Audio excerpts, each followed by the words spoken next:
Do you know in 1894 what Supreme Court ruled unconstitutional? Income taxes. In 1894, Supreme Court ruled, Pollack versus Farmers, that federal income tax was unconstitutional. That's just 100 years ago. Just 100 years ago. Then what happens? Then all of a sudden we have 1913. Two things happen in 1913 right before World War I. What is it? Federal Reserve and taxes gets introduced. What happens in 1914? You got World War I starts. Then what happens? You know what happens next in the 30s? You know when we introduce and we accept it? The taking income from your paycheck. Nobody did that. It's the, what do you call it when you're taking income out of your payroll taxes. Yeah. And American people are like, yeah, let's agree to it. Dead. From that moment on, you were done. You agreed for the government to take taxes before you make money. That was like, this is what we fought for, right? We have to maintain the confidence in the system because it's a voluntary system of payment of our taxes. Agreed.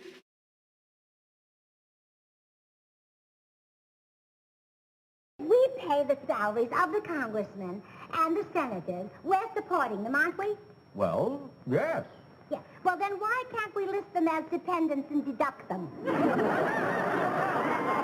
We've been brainwashed. People have been told, you know, that you need this income tax system to fund government, which is absolutely ridiculous. I mean, my question is, well, if that's true, how did we fund government from 1776 to 1913? The main purpose of the income tax is not to raise revenue, but to redistribute wealth and to control society. A lot of people might say, well, gee, if there wasn't an income tax, what would happen to education? They don't understand that education is paid for the most part, out of state and local taxes, your property tax. People might say, well, how are we going to build and maintain our highways if there's no money coming in to the government? We need our highways. There is a tax on every gallon of gasoline that people buy.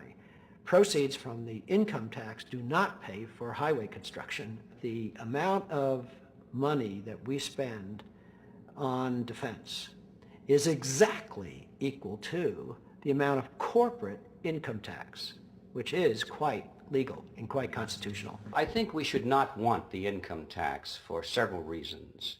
One is that it is the instrument of totalitarianism. It is the means by which the government can manipulate people and put you into a condition of servitude. So do you believe at some point in time we could find a way, once the country's back on its feet and getting enough revenue and paid off our debt, do you think it's possible to find a way to eliminate federal taxes? There is a way.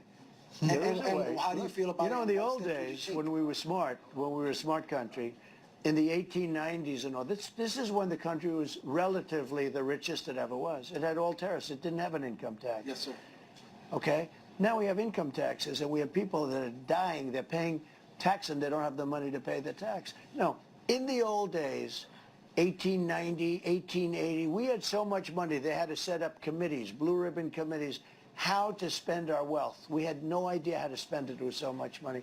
Then we went to the income tax system, and the rest is sort of history. But no, there is a way. I mean, if what I'm planning comes out, it's a great question, by the way. Everyone could attain the American dream. You're a pretty sophisticated cat, you know? Everyone could attain the American dream if it wasn't for the high cost, the burden of high taxes, and we're taxed at every step of the way. Yeah. When we make it, when we spend regulations. And regulations. So I cut more regulations in 4 years than any other president by 4 times. When you talk to the president, former president, about tariffs, do you see it as a bargaining chip, or do you think you're going to see tariffs across the board of 20%? I think we should put tariffs on stuff we make and not put tariffs on stuff we don't make. It's pretty simple. And of course it's a bargaining chip. We can't sell a Ford or GM in Europe. You go to Europe, you can't sell a Ford or GM. Why? There's 100% tariffs. How about in Japan? 100% tariffs. So do you think if we said, we're going to tariff you the way you tariff us, do you think they're going to allow Mercedes and all these Japanese companies and Porsches and BMWs to all of a sudden have 100% tariffs in America? Of course not. They're going to come and negotiate, and their tariffs are going to come down. And finally, Ford and General Motors are going to be able to sell in these places. How's that sound, Andrew? That sounds... Of course they're going to come down. Of course. This is just negotiating. It absolutely makes sense. If you do it strategically, if it's across the board, it creates a real problem. And the question is whether you believe the president is going to do it strategically or across the board. He keeps saying it across the board. Well, when you're running for office, you make broad statements so people understand you. Right. Okay? Tariffs are an amazing tool by the president to use. They're an amazing tool, but he understands don't tariff stuff we don't make. Right? If we don't make it and you want to buy it, I don't want to put the price up there. It's pointless. But use tariffs to build in America. If we want to make it in America, tariff it, or if we're competing with it, tariff it. But you got to remember, we need to protect the American worker. Finally, someone's going to protect the American worker, and Donald Trump is here to protect the American worker. Do you think we make a lot of money in tariffs, or if they're used as negotiating tactics? Look, tariffs will come down there.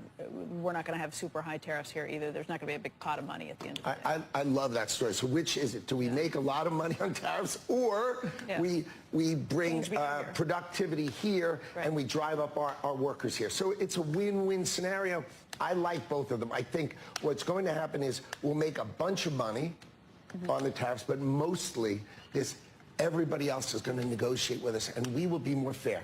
In 1948, right, we came up with something called the Marshall Plan, right? The world, Germany and Japan were destroyed after World War II, and we wanted to export our economy to them. So we made a rule. They could tariff us, and we won't tariff them. So they can rebuild. This is the best explanation I've heard of. So they can rebuild their economy. We rebuilt their economy using something called the Marshall Plan. Our economy is so awesome that we'll use it to help you rebuild. When should that have ended? What do you think, 1980? Right? 1985? I mean, why 40 years are Japan and Germany and all of Europe still tariffing the heck out of our auto industry, tariffing the heck out of our furniture industry? Do you realize all your furniture you're buying that's made foreign? It seems crazy. Why? It's because they tariff us and we don't tariff them. It's so obvious.